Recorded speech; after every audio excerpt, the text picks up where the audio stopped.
A'udzubillahi minasyaitonirrajim. Bismillahirrahmanirrahim.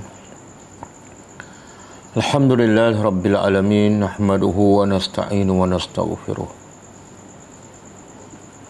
Wa na'udzu billahi min syururi anfusina wa min sayyiati a'malina. Man yahdihillahu fala mudilla lahu wa man yudlil fala hadiya lahu. Asyhadu an la ilaha illallah wahdahu la syarika lah wa asyhadu anna Muhammadan abduhu wa rasuluh. Subhanaka la ilma lana illa ma 'allamtana innaka antal alimul hakim.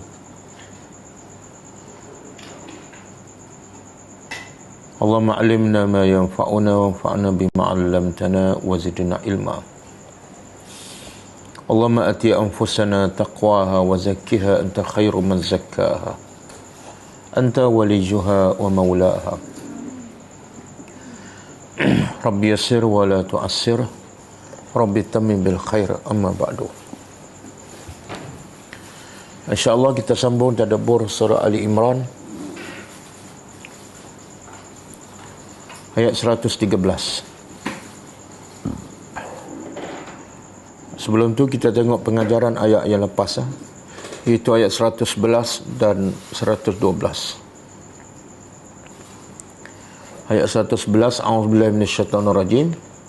La yadhurrukum illa adha wa in yuqatilukum yuwallukumul adbar thumma la yunsarun. Mereka, iaitu ahli kitab, tidak sama sekali dapat memudaratkan kamu kecuali azab, menyakiti. Dan sekiranya mereka memerangi kamu, pasti mereka akan cabut lari. Kemudian mereka tidak akan ditolong.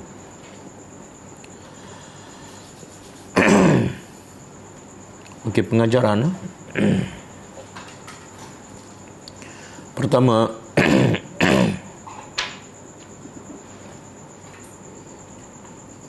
ahli kitab sama ada Yahudi ataupun Nasrani tidak akan sekali-kali dapat memudaratkan orang Islam.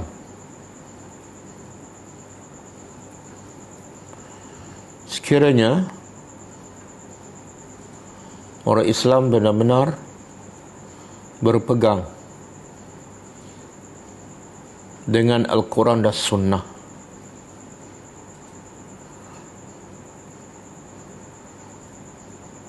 Dan amalan mereka selari dengan amalan Rasulullah sallallahu alaihi wasallam.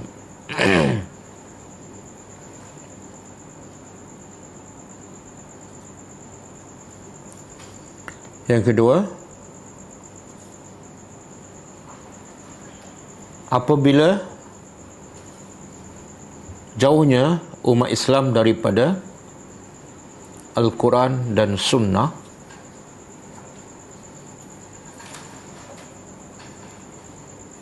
dan iman mereka semakin lemah,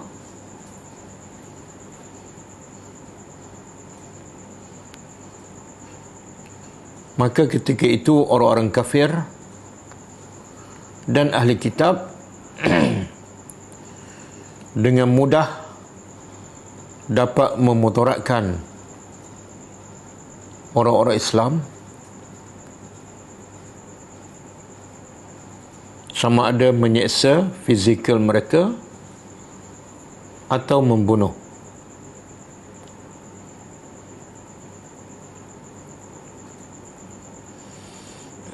Yang ketiga,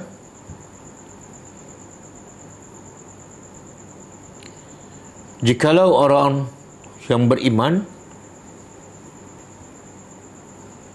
berdepan dan berperang dengan ahli kitab,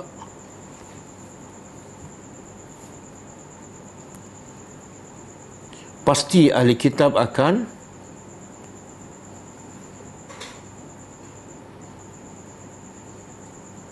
berpaling dan cabut lari.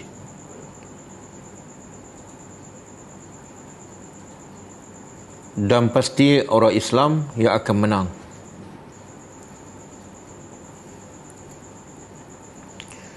Ini kerana ahli kitab adalah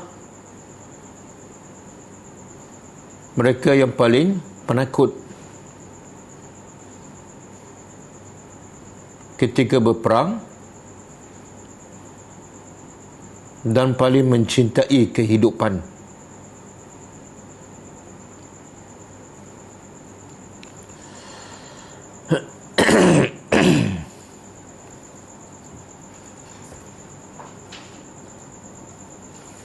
Yang keempat, kekuatan orang yang beriman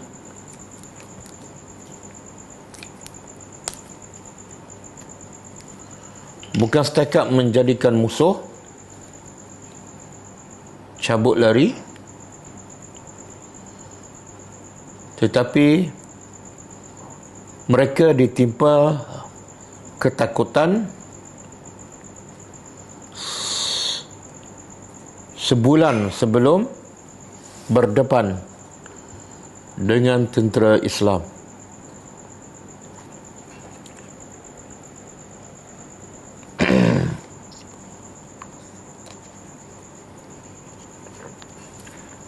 Yang keempat, yang kelima,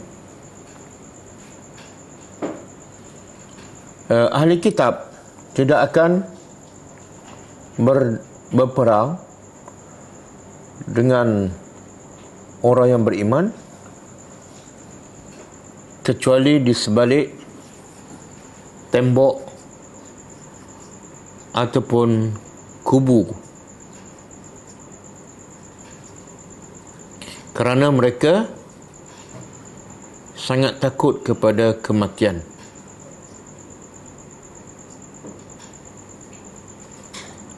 Yang keenam,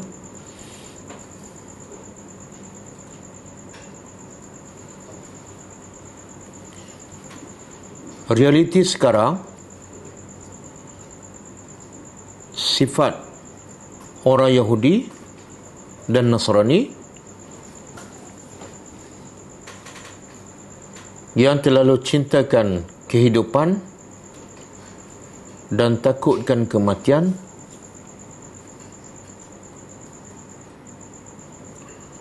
telah menjangkiti orang-orang Islam.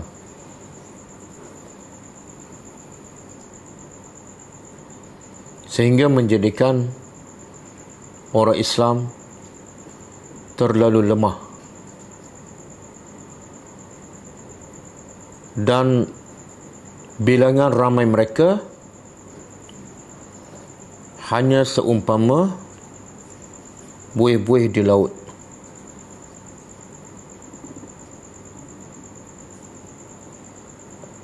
Ayat seterusnya, ضربت عليهم الذلة أينما ثقفوا إلا بحبل من الله وحبل من الناس وباءوا بغضب من الله وضربت عليهم المسكنة ذلك بأنهم كانوا يكفرون بآيات الله ويقتلون الأنبياء بغير حق ذلك بما عصوا وكانوا يعتدون.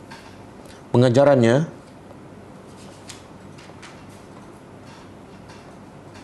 pertama,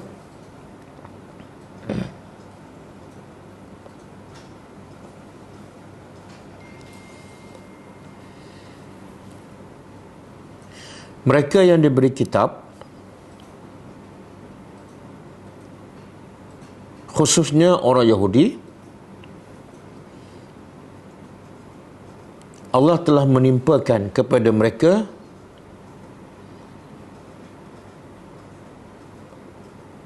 tiga musibah yang besar.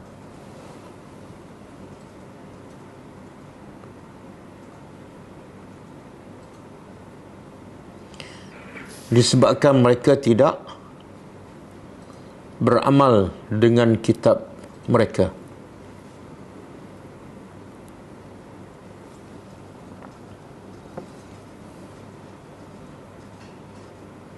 Yang kedua, tiga musibah besar itu ialah kehinaan, kemurkaan daripada Allah dan makhluk yang lain, dan kefakiran.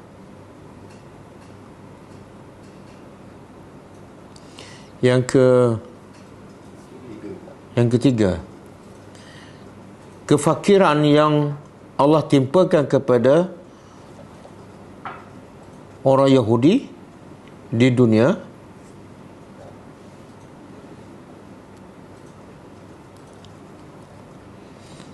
bukan dari segi kemiskinan harta,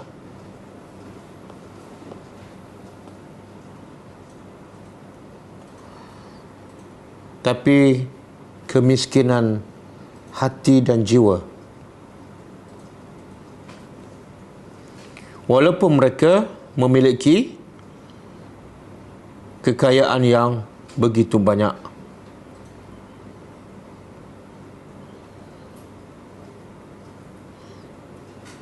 tetapi mereka tidak pernah merasa cukup dan puas dengan harta yang dimiliki, dan mereka bakhil untuk menderma harta mereka.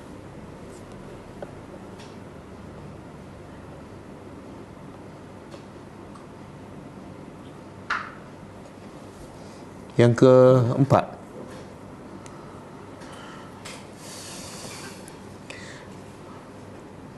tiga perkara musibah yang besar ini akan terangkat daripada ahli kitab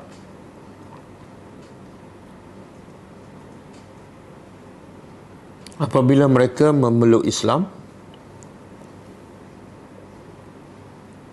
atau mereka terikat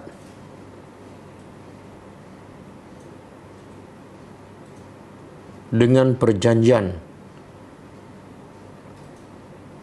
bersama orang yang beriman.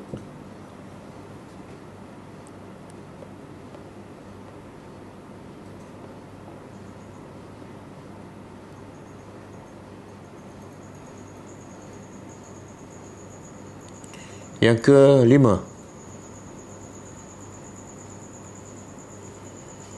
ayat ini memberi amaran kepada umat Nabi Muhammad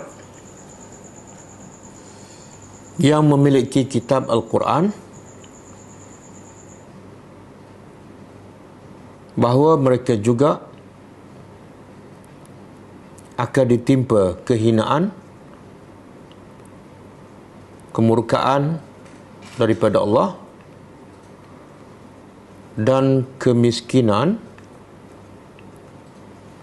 apabila mereka meninggalkan ajaran Al-Quran.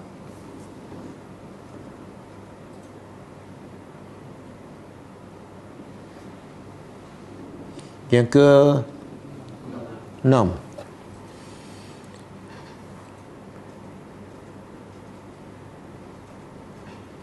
kejahatan orang Yahudi bukan setakat mereka kufur kepada Allah dan ayat-ayat Allah, tetapi mereka melampau sehingga membunuh para nabi yang merupakan manusia paling mulia di sisi Allah Subhanahu wa taala.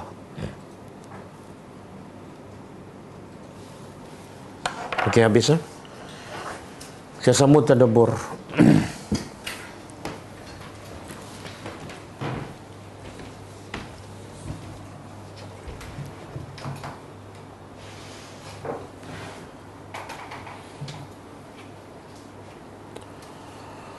Okey,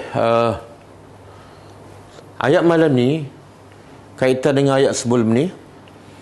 Kalau ayat sebelum ni Allah cerita pasal ahli kitab, Allah mencela ahli kitab.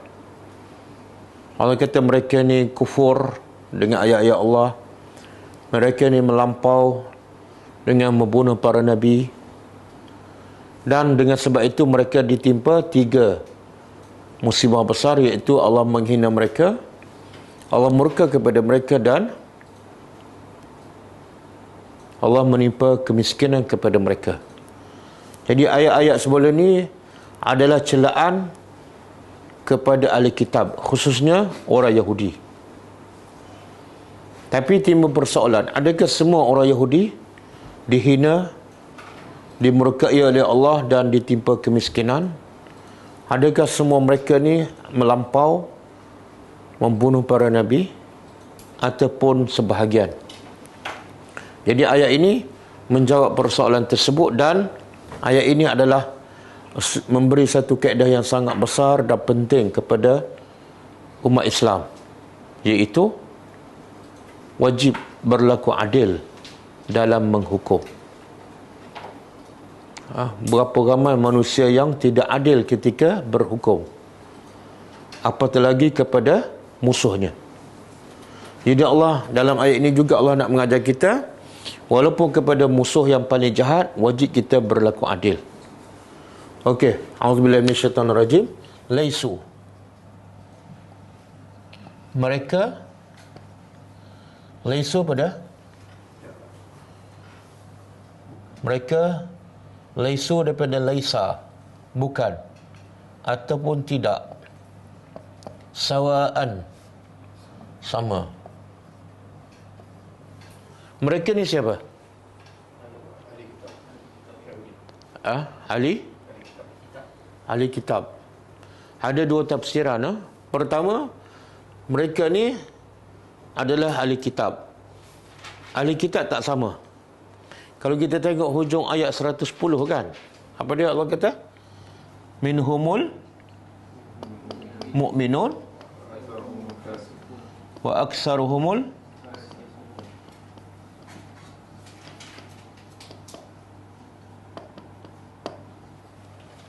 ada sebahagian ahli kitab mukminun, beriman, tetapi kebanyakan mereka adalah fasik.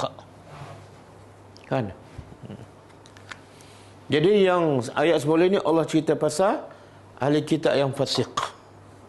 Ayat malam ni Allah nak cerita ahli kitab yang beriman. Okey, jadi Allah kata mereka semua tu tidak sama. Jadi pendapat pertama, mereka ni balik kepada ahli kitab. Pendapat kedua, laisu, mereka ni balik kepada semua orang. Semua orang, semua manusia tak sama. Ada yang beriman, ada yang kafir. Sama ada dia ahli kitab ke ataupun bukan ahli kitab. Sebab ayat selepas dia Allah kata apa? Min. Dari kalangan ahli kitab,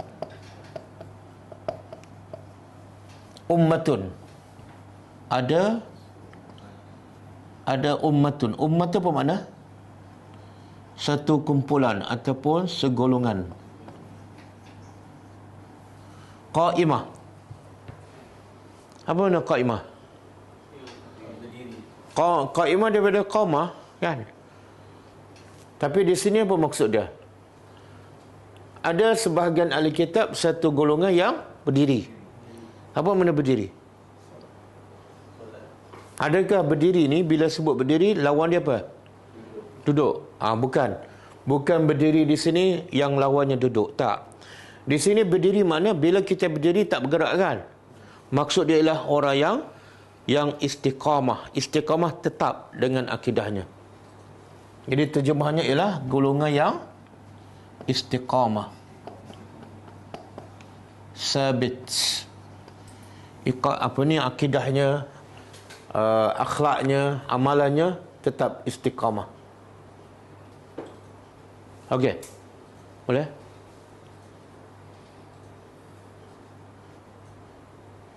Dan Allah puji umat Nabi Muhammad yang istiqamah.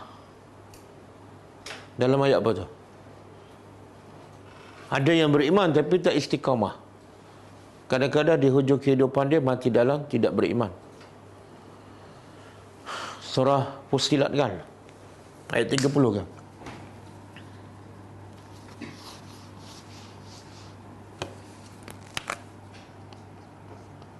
Innal ladzina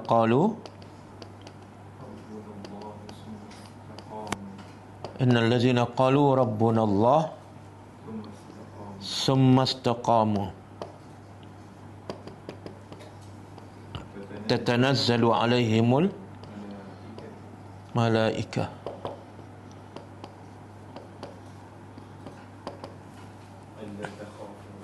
alla takhafu wa la tahzanu wa abshiru bil jannati allati kuntum tu'adun. Okey, tengok Allah nak puji siapa ni? Sesungguhnya orang-orang yang qalu, mereka berkata Rabbuna Allah. Mereka berkata Tuhan kami adalah Allah. Apa maksud dia? Allah nak puji. Pertama, dia kata Tuhan kami hanyalah Allah. Mana dia beriman kepada Allah. Bila sebut Tuhan kami Allah, dia adalah hamba. Bila dia hamba, semua perintah Allah dia dengar dan taat. Satu. Yang kedua, Allah nak puji, lepas dia beriman, dia istiqamah. Summa. Allah guna huruf apa ni? Summa. Summa apa makna? Apa beza summa dengan fa? Ayat ni bukan macam ni. Innal ladzina qalu rabbuna Allah fastaqamu. Allah tak guna fa, Allah guna summa. Apa beza fa dengan summa?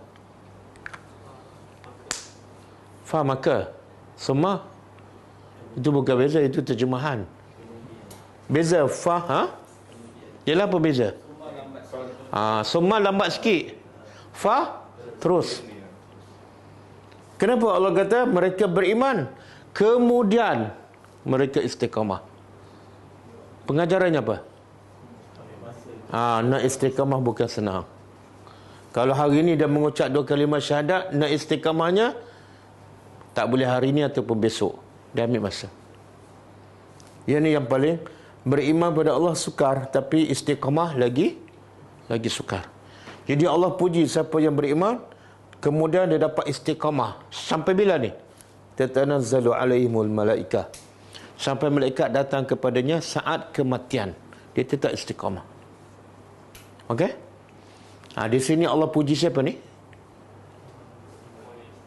Ahli kitab. Apa yang sifat pertama? Ada 4-5 sifat ahli kitab yang beriman yang Allah puji. Sifat pertama, istiqamah. Okey. Sebelum kita pergi ayat seterusnya, saya nak fokus pada satu benda yang sangat besar yang banyak kita terlepas pandang dan berlaku kepada umat Nabi Muhammad. Dalam ayat ni Allah nak mengajar kita supaya wajib berlaku adil. Kepada siapa ni?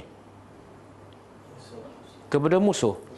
Ayat-ayat sebelum ni Allah mencela ahli kitab kan, bagi mereka azab yang pedih, kehinaan, kemiskinan, kemurkaan. Banyak Allah mencela. Tapi dalam ayat ni Allah memuji. Mana apa tu?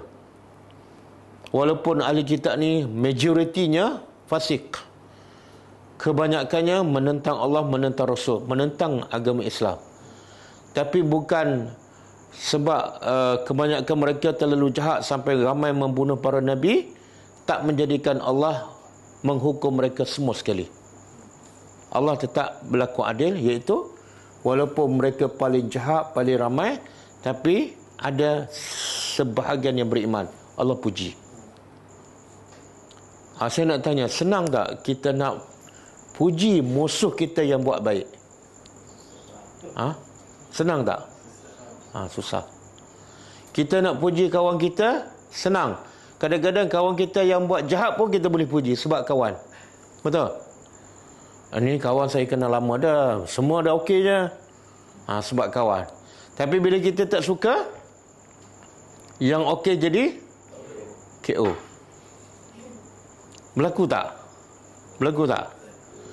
Kadang-kadang kita tak suka pada satu ustaz tu, maka kita pun pukul rata. Semua ustaz ni tak betul. Ada tak kita? Tak. Kadang-kadang belah sana pun sama. Bila tak setuju dengan pendapat kita, 2-3 pendapat je, maka dia pun hukum apa dah? Ustaz ni memang tak boleh pakai. Dia adalah zalim. Sangat-sangat sukar untuk berlaku adil, khususnya kepada musuh. Terutama parti politik kan. Ada tak parti pembangkang puji kerajaan? Sangat sukar. Ada tak parti kerajaan puji pembangkang? Yang betul. Sangat sukar. Boleh? Ini berlaku ni. Kadang-kadang kita dengan kawan kita dulu baikkan, tapi dia silap satu je, habis. Kita tolak habis. Kita zalim. Cuba buka surah Al-Ma'idah. Ayat 7.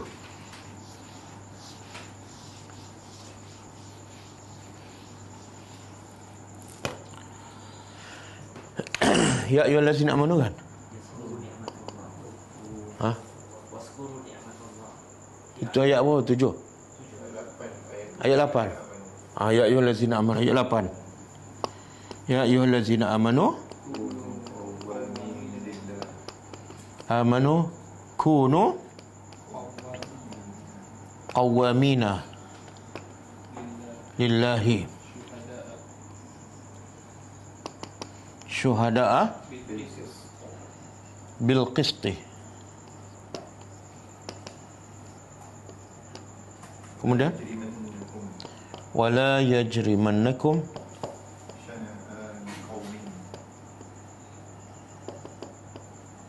syana'anu qaumin ala alla ta'dilu.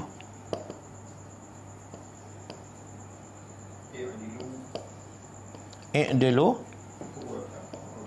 huwa aqrabu littaqwa. Okey. Sekarang Allah bercakap dengan siapa ni? Orang beriman. Kalau kita betul-betul beriman, dengar. Sebab ada arahan ataupun larangan yang Allah nak, perintah ataupun larang, dan wajib kita buat. Kalau kita tak buat, iman kita tidak sempurna. Okey, wahai orang beriman, kunu, jadilah kamu qawamina, orang yang menegakkan lillah, kerana Allah, dan syuhada sebagai saksi, menegakkan apa? Bil qisti. Qisti ni makna keadilan. Hendaklah kamu jadi orang yang menegakkan keadilan kerana Allah, dan kamu akan menjadi saksi. Wajib kita menegakkan keadilan. Kita bunyi macam biasa je, tapi ayat selepas tu, wala yajrimannakum, dan jangan apa dia? Syana'a tu apa makna syana'a? Kebencian. Kita pernah dengar tak nak ayat ni? Inna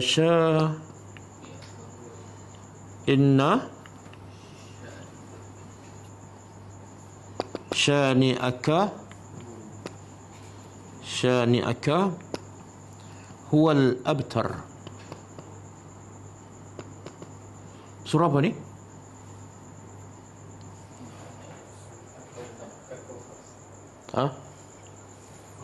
Kausar ke? Surah yang paling panjang ke paling pendek? Paling pendek. Okey, cuba terjemah surah paling pendek ni.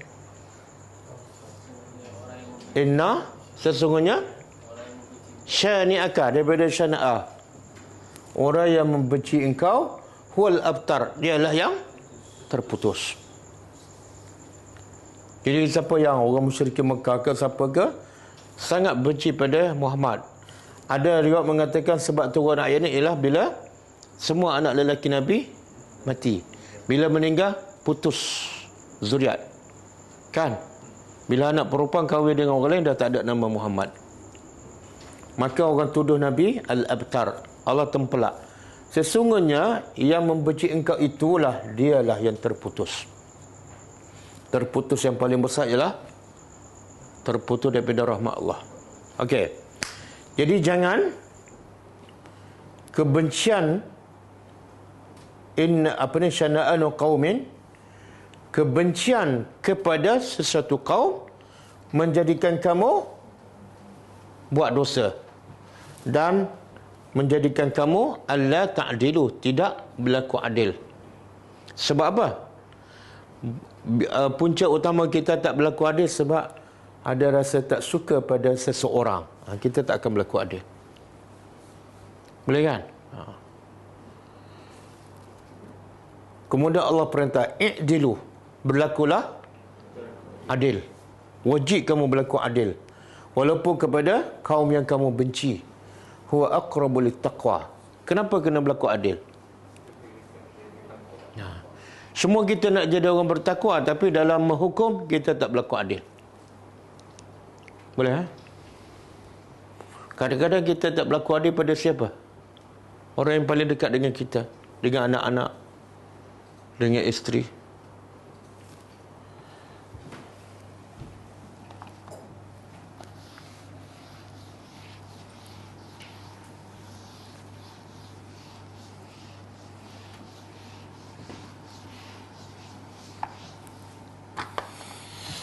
Okey. Sifat pertama ahli kitab iaitu istiqamah. Sifat kedua, yatluna, mereka membaca. Yatluna fi'il mudhari'. Bila fi'il mudhari' sentiasa membaca.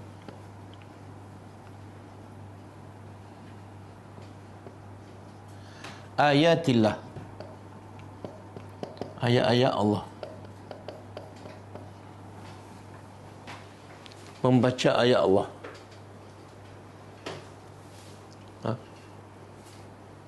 Kemudian dia baca benda yang terbaik, ayat Allah. Yang kedua, waktu terbaik.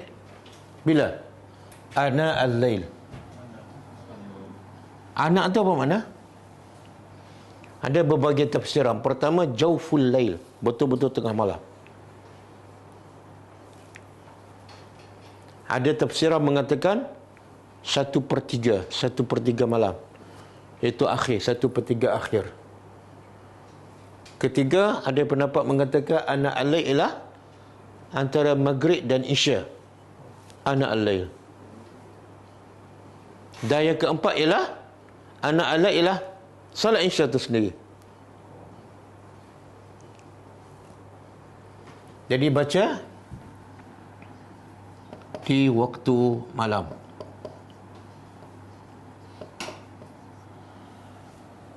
Wahum, dan mereka sujud. Apa makna sujud? Mereka baca ayat Quran dalam keadaan mereka sujud. Salat. Allah tulis sujud, kenapa kita terjemah solat? Kan takwil tu.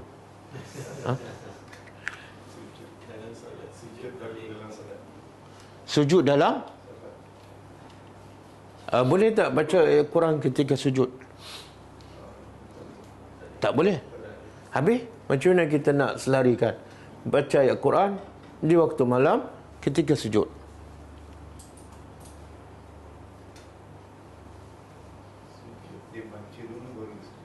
Dia baca dulu baru sujud.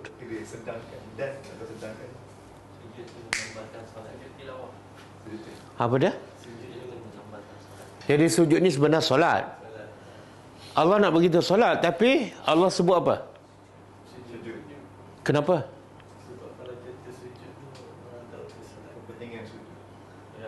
Allah nak beritahu dua benda, two in one. Pertama, Allah nak beritahu ibadat yang terbaik solat. Yang kedua, Allah nak beritahu dalam solat tempat yang paling terbaik dan paling dekat dengan Allah ketika sujud. Sebenarnya Allah nak beritahu solat, tapi kalau Allah beritahu solat saja, kita tak tahu apa perbuatan dalam solat yang terbaik, kan? Jadi dua benda. Dan mereka solat. Okey. Tengok ahli kitab yang kebanyakan mereka fasik, jahat, menentang Islam, membunuh para nabi, tiba-tiba Allah puji. Dan bila Allah puji, Allah sebut apa? Apa kelebihannya? Istiqamah. Baca. Baca pula Allah guna yatlulan. Apa mana yatlu? Apa beza dengan yaqra'u? Kita dah jumpa banyak kali kan. Dia baca dan ada satu lagi perkataan yang lebih tepat. Baca dan ikut. Daripada perkataan apa? Yatlu? Tala. Dalam surah apa? Wasyamsi wa duhaha wal qamari idza tala. Jadi makna Allah puji ahli kitab baca Quran ni sebab apa? Sebab mereka baca dan ikut. Kerana mereka baca dan ikutlah mereka boleh istiqamah. Jadi Allah nak bagi tahu apa punca, apa sebab ahli kitab ni boleh istiqamah? Apa kekuatannya untuk istiqamah? Selalu baca ayat Allah dan ikut. Makna jawapan kalau kita tanya, kenapa ada orang baca Quran tapi tak istiqamah? Sebab apa? Sebab tak faham, tak ikut. Kan? Jadi ibadah naik, lepas tu turun. Lepas tu masuk bulan Ramadan, naik. Lepas tu lepas raya, turun sebelah bulan. Ya? Okey. Kenapa Allah puji baca Quran di waktu malam? Allah boleh je kata ahli kitab ni bagus, terpuji sebab dia baca ayat Allah. Bila tak sebut waktu, merakumi semualah, siang dan malam. Tapi Allah sebut spesifik waktu malam. Kenapa? Mesti ada sebab.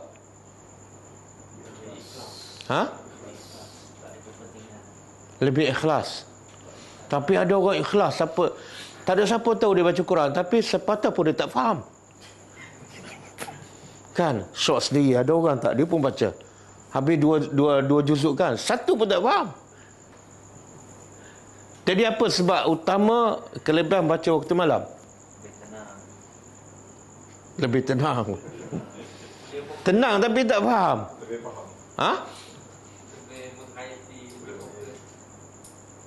Ada dalil. Apa? Dalil menunjukkan baca waktu malam banyak kelebihannya. Dan kelebihan paling besar ialah dia lebih mudah untuk memahami ayat tu. Surah Muzammil kan, ya ayyuhal muzammil qumil laila, bangunlah malam illa qalila. Bangunlah malam wahai orang berselimut Nabi Muhammad lah, kecuali sikit je. Makna bangun banyak ke tidur banyak? Bangun banyak. Illa qalila ataupun nisfahu, ataupun bangun separuh malam. Yang ni sebahagian besar, mana 2/3 malam. Ataupun nisfahu, separuh, 1/2 malam. Awing qus minhu qalila, ataupun kurang daripada separuh. Mana berapa? Kurang daripada separuh, 1/3 lah. Au zid, ataupun zid, au zid alaihi, tambah lebih daripada separuh, mana 2/3 lah. Kemudian lepas tu buat apa ni? Bangun sebahagian besar malam ataupun separuh malam, buat apa? Warattilil Qur'ana, warattilil Qur'ana tartila. Lepas tu ni sebab dia inna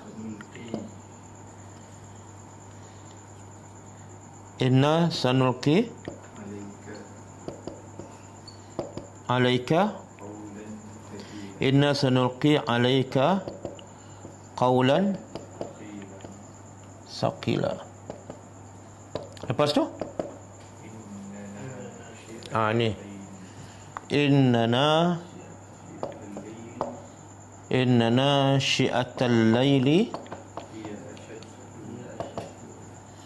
hiya ashaddu wata'an wa aqwamu qila. Ashaddu wata'an wa aqwamu qila.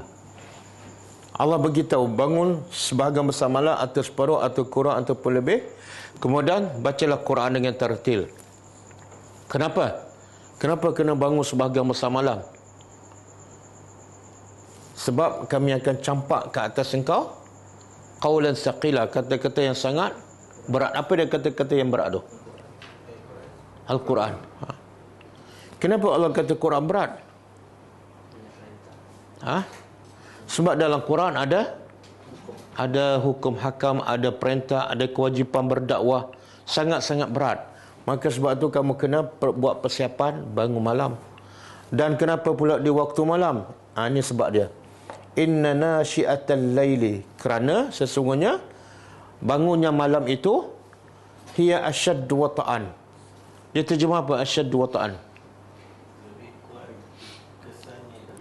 Asyaddu lebih kuat kesannya kepada jiwa.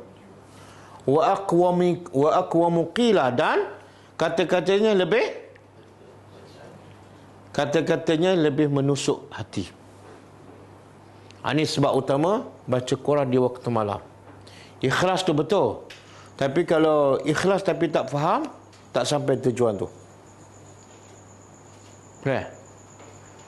Betul, kalau kita baca Quran waktu malam dan kita faham, tak ada gangguan, kita fokus, dan masa tu kita tak fikir pasal urusan dunia ataupun urusan anak kan. Jadi fikiran kita fokus, lagi terkesan. Berbeza dengan kita tadabbur di waktu siang dengan anak apa semua, banyak urusan dunia. Kadang-kadang kita dengar mungkin dapat 20-30% sahaja. Okey. Jadi bacalah Quran di waktu malam. Dan lagi hebat ialah ketika solat. Jadi sekarang Allah beritahu kelebihan ahli kitab yang beriman. Apa dia? Satu, istiqamah. Yang kedua, baca ayat Quran. Baca ayat Quran, mana zikir yang terbaik? Zikir yang terbaik ialah baca ayat Allah. Yang kedua, waktu terbaik, iaitu waktu malam. Yang ketiga, baca dalam amalan yang terbaik, iaitu solat. Sebab tu ada pelajar tanya, Ustaz, bila saya bangun tengah malam, saya nak baca Quran dulu ke nak solat dulu? Saya kata baca Quran di dalam solat, itu lagi terbaik. Lepas tu Nabi solat, baca Quran sampai bengkak kaki. Ketika tengah solat ke baca Quran sahaja? Ketika tengah solat. Okey. Kemudian yu'minuna. Okey, saya nak sebut kemuncaknya ahli kitab ni bila dia baca Quran, kemuncaknya apa dia? Menangis. Allah sebut ayat, Allah puji ahli kitab bila baca Quran menangis. Muka surah Al-Ma'idah ayat 83.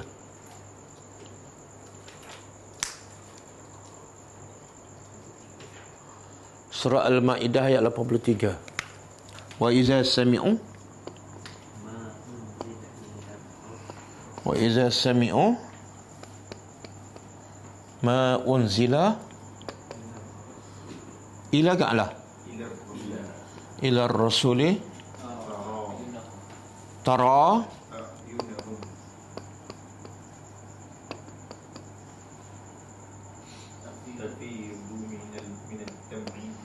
tafidu minad dam'i mimma arafu minal haqqi. Dah. Yaqulu Rabbana amanna faktubna.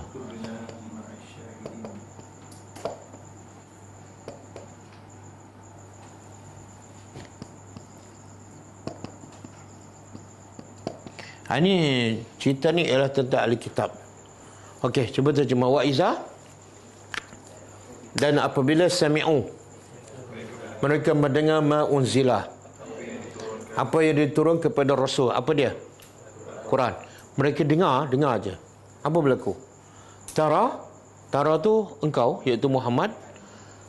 Bila mereka dengar apa yang engkau baca, engkau akan melihat a'yunahum, mata-mata mereka tafidu, mencurah, mengalir, minad dam'i, daripada air mata. Tafidu ni mana? Bukan setakat mengalir tapi melimpah. Maknanya bukan sedikit dia menangis. Kenapa mereka menangis ni? Dengar ayat Quran menangis. Ada yang mengatakan mereka ni baru beriman. Baru beriman. Tapi dengar boleh menangis. Mimma arafu. Disebabkan apa yang mereka tahu. Minal haq. Mereka tahu yang Al-Quran ini memang benar. Sama dengan apa yang dalam kitab mereka. Dan lantas lepas dengar mereka kata apa? Rabbana, wahai Tuhan kami, amanna, sekarang kami beriman. Faktubna, maka catatlah kami bersama orang-orang yang menjadi saksi. Boleh? Allah puji. Jadi kita jangan kutuk ahli kitab semua sekali kan. Bahkan kadang-kadang kalau ahli kitab beriman, mereka jauh lebih baik daripada kita kan. Ini baru beriman dan menangis. Kita dah lama beriman. Berapa kali kita baca Quran dan menangis? Kita biasa menangis sebab apa? Biasalah. Kau tak pernah menangis sepanjang hidup. Apa sebab? Sedih sebab apa? Oh, kena marah. Ini mesti ayah marah. Tak apalah, adik-adik tak apa. Adik menangis sebab orang marah tak apa. Tapi yang abang-abang, yang pakcik-pakcik ini, tak ada siapa marah kan? Menangis tak? Sepanjang hidup. Ada. Okey, sebab apa? Sebab ada kematian kan. Mungkin orang yang kita sayang, bapa ke mak kan. Tapi bila kita baca Quran, boleh kita hampir setiap hari, dan mungkin dah bertahun-tahun, berapa titik air mata mengalir? Bapak kita mati bukan dosa kan? Betul? Ke kita berdosa bila bapak mati? Jadi kenapa menangis kan? Ustaz, sedihlah. Kalau kamu sedih sebab bapak mati, yang ni lagi patut kamu sedih. Sebab apa? Yang matinya ialah iman kamu. Yang mati ialah hati kamu. Boleh? Jadi muhasabah untuk diri kita. Kalau sekian lama kita baca Quran tak menangis, bahkan bukan setakat tak menangis, tak rasa zuk, tak rasa seronok baca Quran. Macam mana nak menangis? Rasa berat je, rasa malasnya baca Quran. Itu lagi besar penyakit tu. Hati lagi keras. Dan kalau nak boleh baca tu satu bab, lepas tu bila baca nak cepat berhenti je, kan? Dah target dah, satu page je. Kan? Pernah tak kita target 2 page, tiba-tiba baca setengah juzuk? Pernah tak? Ataupun kita target setengah juzuk, tengok-tengok satu page dah dapat. Beza dengan kita tengok Facebook ke apa kan? Cadar-cadar nak tengok 5 minit je, tengok-tengok sampai 1 jam.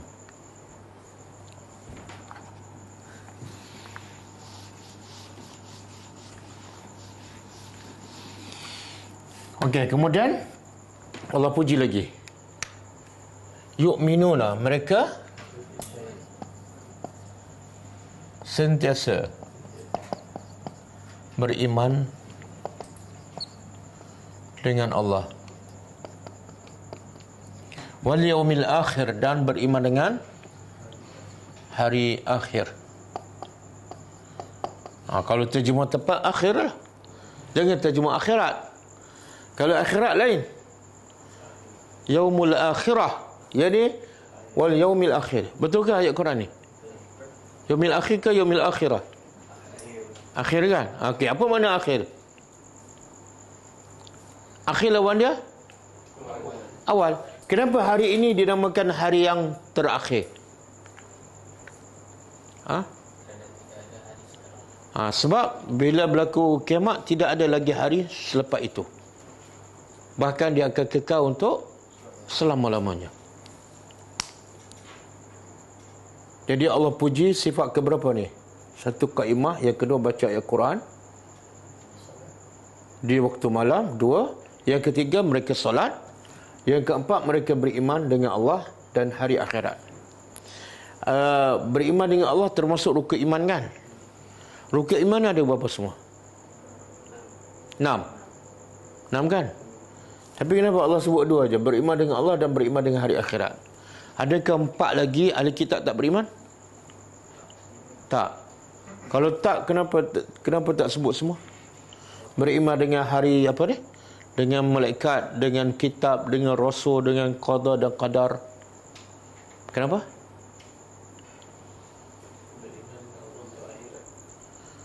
Yalah, kenapa sebut 2 sahaja? Kan rukun iman 6. Yang paling penting.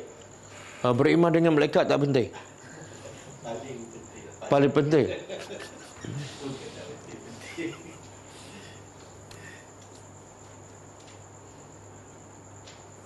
Siapa ada jawapan? Bila beriman dengan Allah, kita beriman dengan yang semua tu. Malaikat, pada Rasul. Oh, kalau macam tu beriman dengan Allah juga bermakna beriman dengan hari akhirat. Tak payahlah sebut ini. Cukup satu je.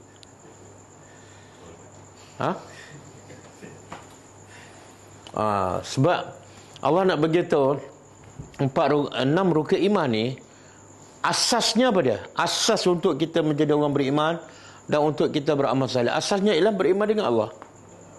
Beriman dengan Allah. Tapi pendorong untuk kita beramal, apa dia? Beriman dengan malaikat ke beriman dengan hari akhirat? Ramai orang beriman dengan Allah tapi malas solat. Sebab apa? Sangkut kat sini. Dia macam, alah, lepas ni Allah maafkan. Tak ada. Kalau orang kafir langsung tak ada ni kan. Orang musyrikin langsung tak ada beriman dengan hari akhirat. Jadi yang ni asas, yang ni pendorong. Ramai orang beriman dengan Allah, percaya tak menutup aurat wajib, tapi tak tutup. Kenapa? Dia macam akhirat ni lepas je. Jadi Allah sebut benda yang satu asas, yang kedua pendorong. Adapun beriman dengan malaikat itu sebagai apa? Manakala 2 ni settle, yang lain termasuk semualah malaikat dengan. Bila kita nak beriman dengan Allah, macam mana ada beramal? Kena beriman dengan Al-Quran. Nak beriman dengan Al-Quran, amalannya tak sempurna, tak detail, kena beriman dengan Rasul. Dan nak beriman dengan Rasul, macam mana? Macam mana antara benda yang menjadikan kita rasa takut nak buat amalan kejahatan? Antaranya ialah kita yakin ada malaikat sebelah kanan dan kiri. Okey. Jadi Allah puji ahli kitab yang beriman sebab beriman dengan Allah dan hari akhirat. Dan sifat yang keberapa ni? 1, 2, 3, 4. Yang kelima, wa ya'muruna bil ma'ruf. Dan mereka sentiasa menyuruh perkara ma'ruf, wa yanhauna 'anil munkar, dan sentiasa mencegah kemungkaran.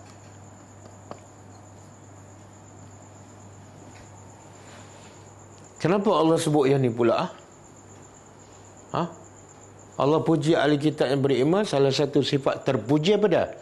Dia sentiasa suruh yang ma'ruf dan mencegah kemungkaran. Kenapa Allah sebut? Kita tahu tak ayat yang sebelum ni kita belajar? Apa sebab ahli kitab dilaknat oleh Allah? Tak buat benda ni. Sebab tu Allah sebut, yang ni kamu kena buat. Kalau kamu tak buat, kamu dilaknat. Satu. Yang kedua, ayat 110 kan? Allah kata apa? Kuntum khaira ummatin. Umat Nabi Muhammad menjadi terbaik sebab apa? Ta'muruna bil ma'ruf wa tanhauna. Kalau kamu ahli kitab beriman tak buat benda ni, walaupun kamu beriman dengan Nabi Muhammad, kamu tak mungkin jadi yang terbaik kalau tak buat 2 benda ni. Jadi 2 benda ni macam seolah penyebab kamu jadi terbaik. Okey. Kalau kita perasan ayat 110, Allah sebut yang mana dulu? Suruh yang ma'ruf, cegah munkar, kemudian beriman, atau beriman dulu? Lepas tu beriman di akhir kan? Okey. Sekarang Allah sebut yang mana dulu? Beriman dulu kan? Baru suruh yang ma'ruf dan cegah kemungkaran. Kenapa pula? Faham soalan? Jawab. Kaya bahasa, pelbagai kaya bahasa. Yelah, mesti ada sebab.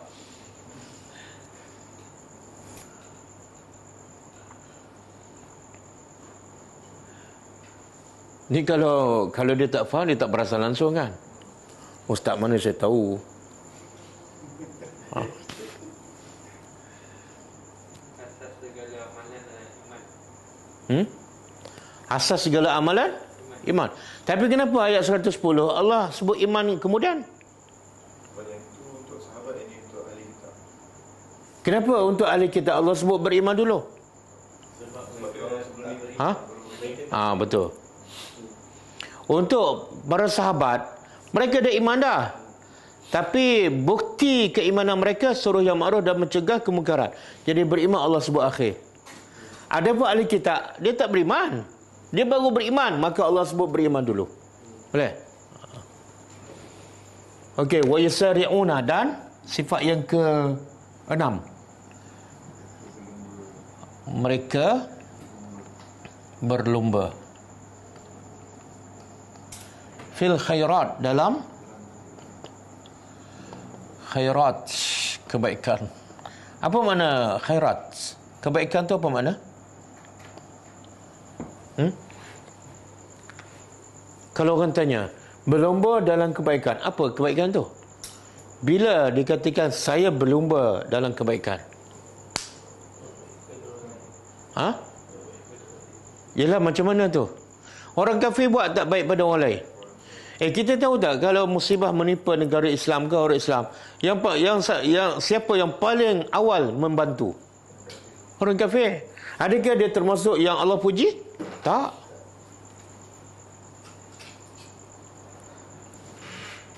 Jadi al-khairat ni macam ayat sebelum ni lah.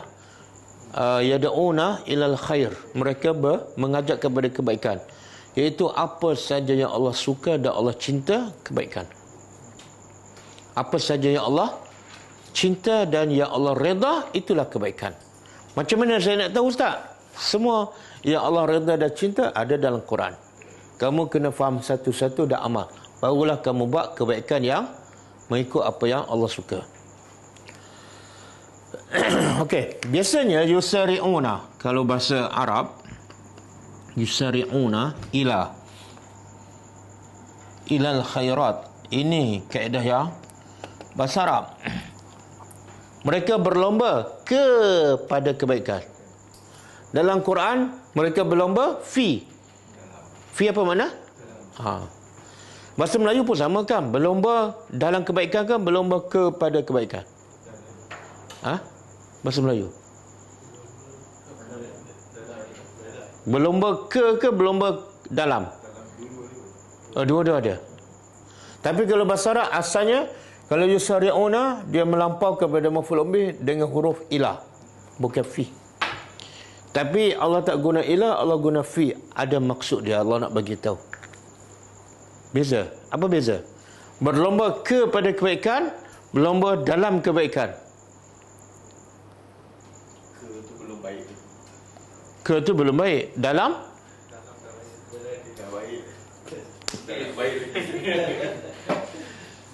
ni macam ni. Ini katalah kebaikan kan? Ini kebaikan. Kalau berlomba kepada kebaikan, dia duduk kat sini. Baru nak pergi. Kalau berlomba dalam kebaikan, dia memang duduk kat sini dah. Cuma apa? Bila ada kebaikan, dia yang pertama sampai. Faham? Kalau baru nak pergi. Tengok-tengok orang dah buat dah, habis semua dah. Jadi Allah nak bagi sifat orang beriman, termasuklah ahli kitab yang beriman, sentiasa duduk dalam lingkungan kebaikan. Dengar aja, pak bagi. Kan?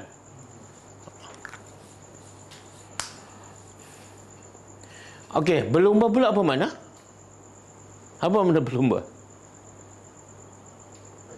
Berlumba ataupun bersegera. Paling cepat apa ni? Makna kalau dengar kebaikan, dia yang pertama. Okey, kita kalau dengar kebaikan, kita yang keberapa? Kadang-kadang kita tanya, dah cukup ke duit bantuan tu? Itu kita ke berapa tu? Kalau belum cukup bagi tahu saya sentiasa yang last.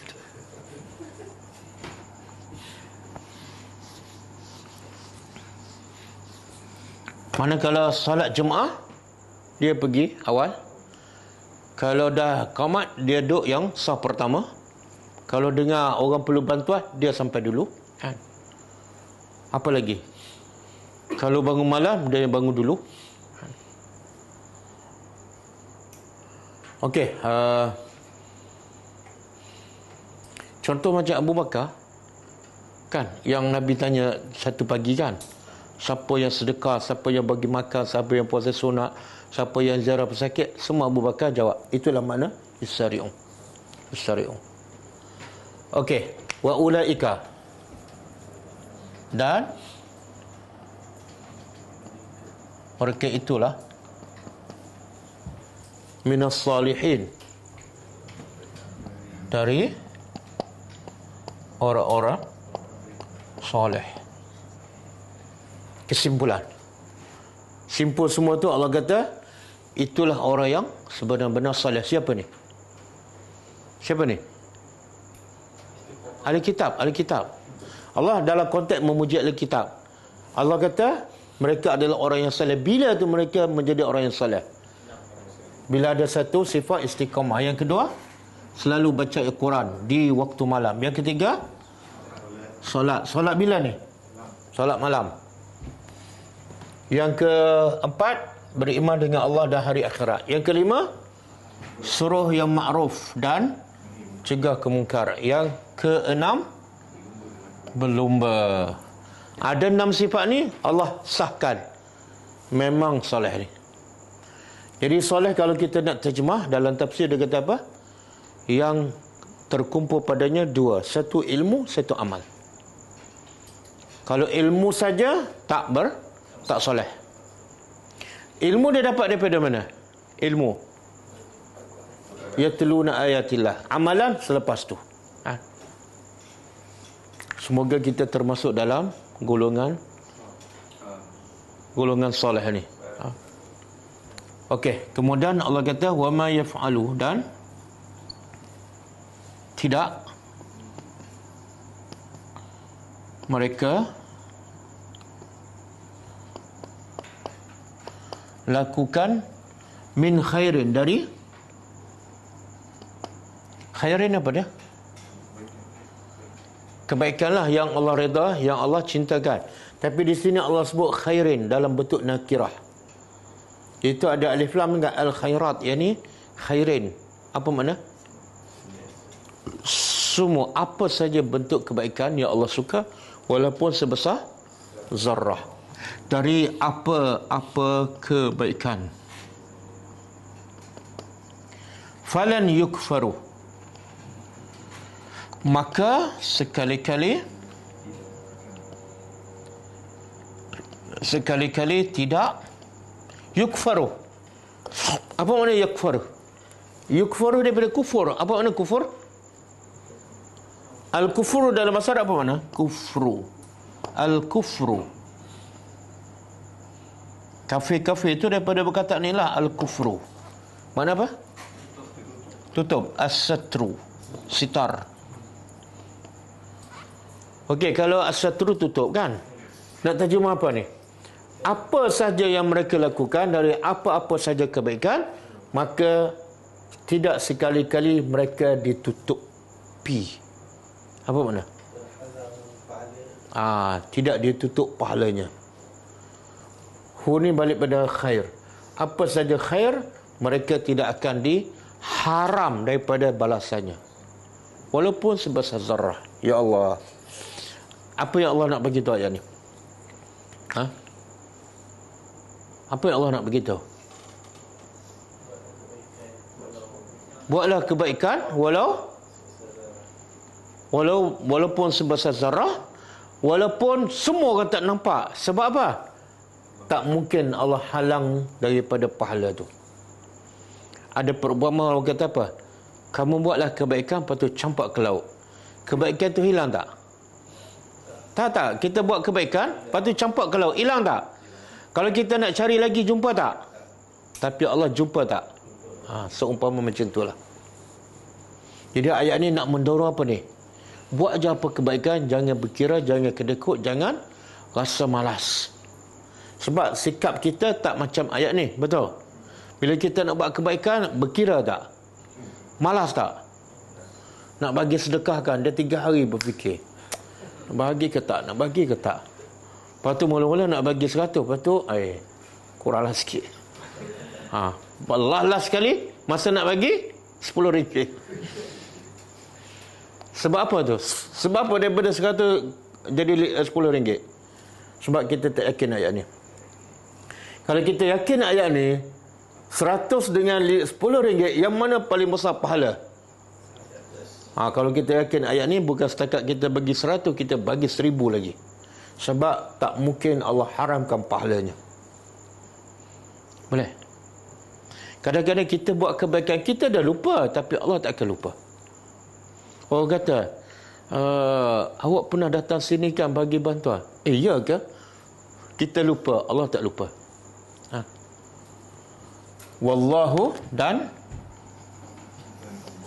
Allah alimun, maha mengetahui, bil muttaqin, dengan orang-orang bertakwa.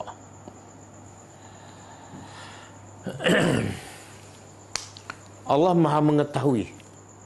Tahu apa? Dengan orang bertakwa. Kenapa tiba-tiba keluar orang bertakwa?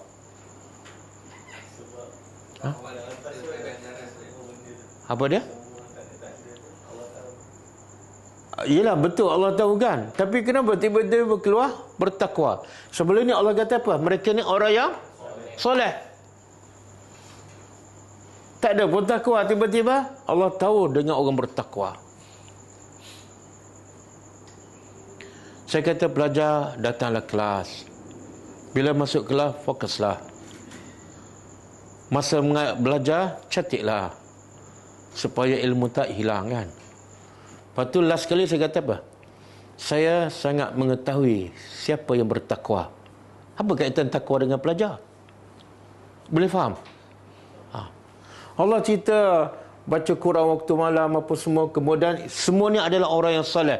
Tiba-tiba Allah kata Allah mengetahui dengan orang yang bertakwa. Kalau Allah kata Allah mengetahui dengan orang yang soleh, okey, kan? Kenapa takwa?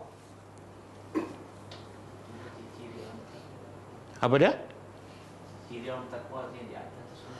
Sebenarnya Allah nak bagi tahu semua 6 sifat ni juga adalah sifat orang bertakwa.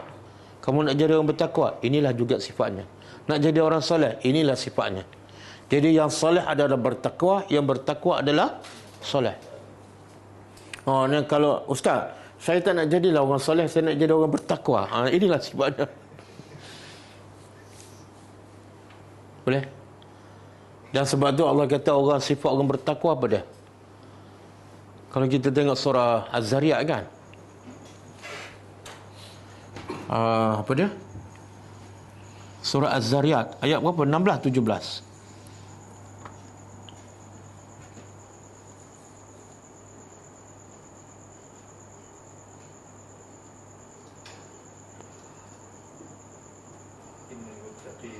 Innal muttaqina fi jannatin wa uyun. Okey.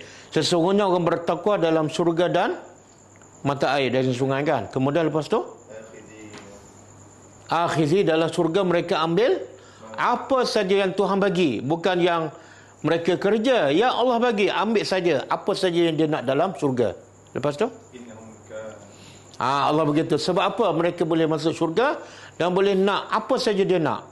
Sebab sebelum ini mereka masa kat dunia muhsini.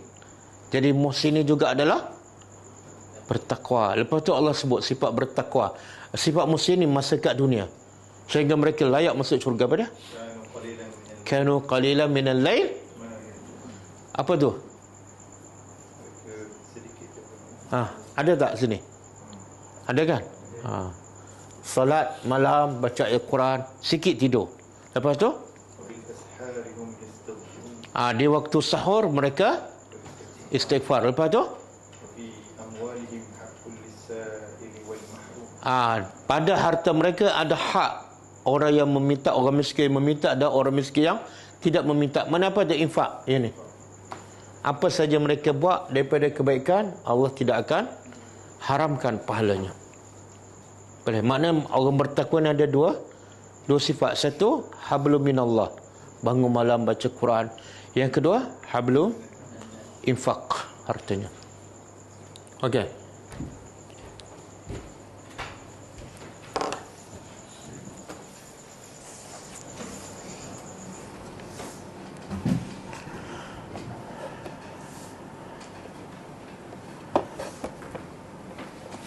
Okay, kita baca buku ni 62 amalan pembuka pintu syurga.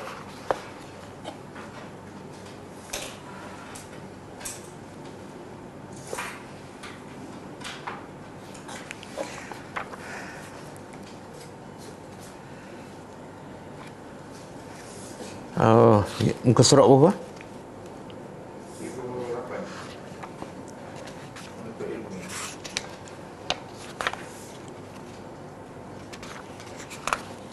38. Okey. Amalan yang membuka pintu syurga yang ke-10, iaitu menuntut ilmu kerana mengharapkan keridaan Allah. Daripada Abu Hurairah radhiyallahu anhu, ia menuturkan bahawa Rasulullah SAW bersabda, "Man salaka tariqan yaltamisu fi ilma, sahhalallahu lahu bihi tariqan ilal jannah." Maksudnya, barang siapa menempuh perjalanan untuk menuntut ilmu, nescaya Allah akan memudahkan baginya dengan perbuatan tersebut jalan ke syurga. Hadis ni biasa kita dengar ni, kan? Tapi tak ramai yang amal, ataupun tak ramai yang menghayatinya. Kenapa?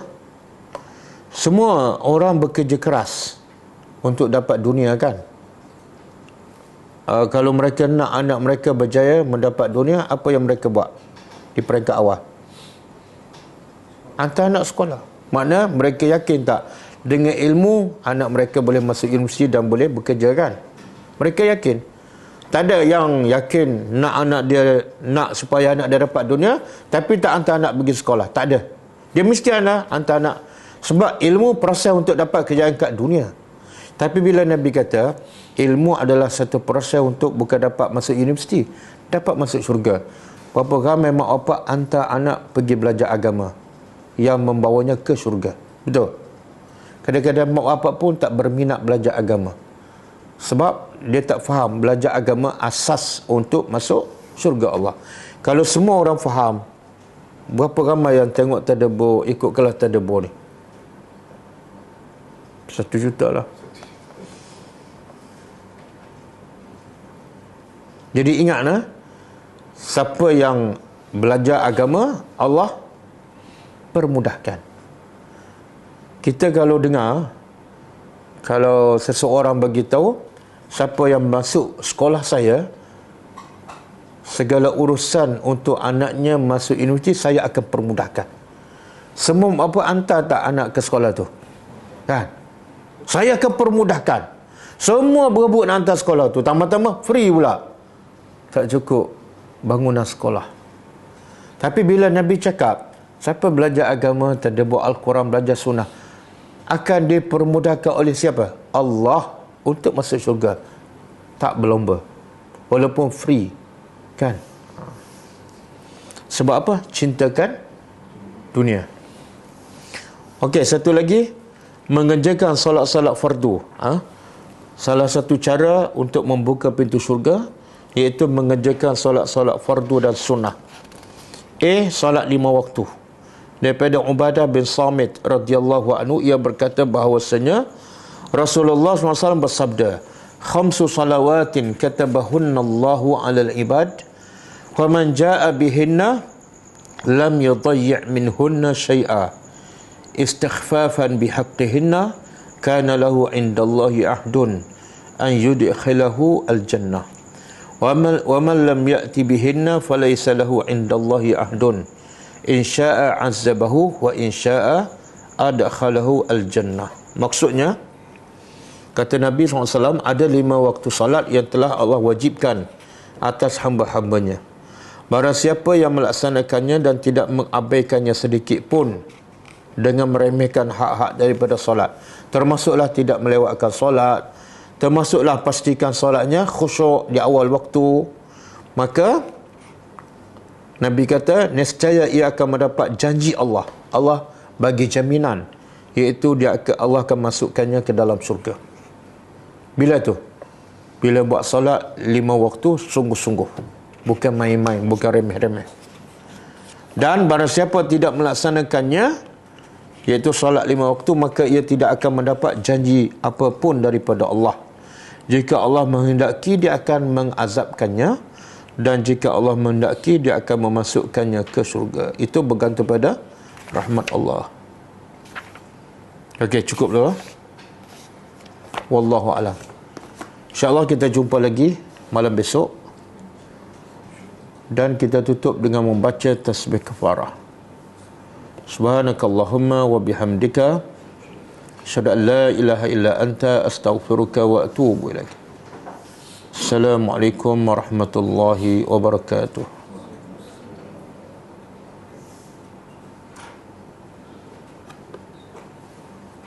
Semua jenis ilmu agama saja yang akan cerita pasal syurga, pasal akhirat. Waalaikumsalam warahmatullahi.